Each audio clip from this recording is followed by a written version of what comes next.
Wednesday words for November the 5th, 2025, here on Following Him, the Disciple Life. The word for today, going to start with the Hebrew, work our way back to the English, is the word Barak. Not in the sense of President Obama, but Barak in the sense of the Hebrew verb that is typically translated as bless, in the sense of to bless someone or something. This is the word that is used in a place like Psalm 103.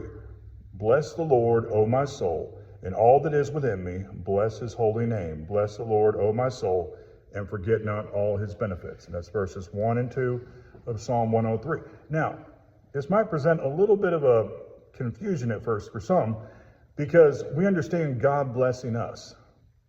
But what about us blessing him? I mean, he gives us what we have. We are blessed by him. But how do we bless God? He has everything. Everything is his. There's nothing we can truly give to him.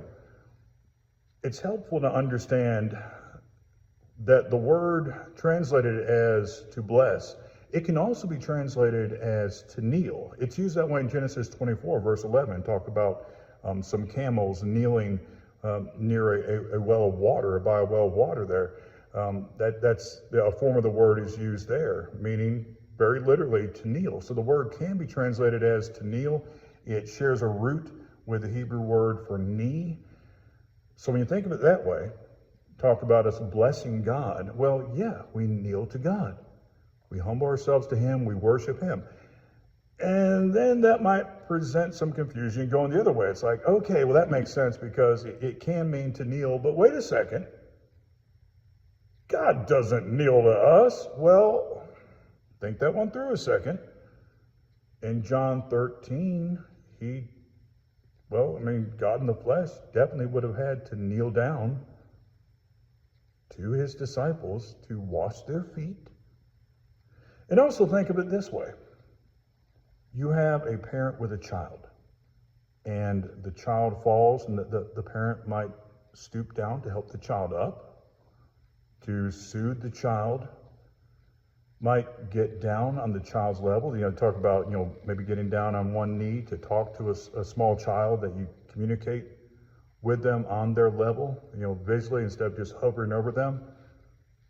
Isn't this what God does with us? Like the parent with the child.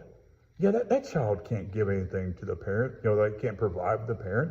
Doesn't have the capabilities to really give the parent anything per se. And yes, parents, I know they can give you love and such. And of course, that is, in one way of looking at giving, something that we can offer to God. But like the parent with the child really can't provide for the parent, but the parent gets down on the child's level to talk to the child, to help the child, to comfort the child. And that is what God does with us. So bless.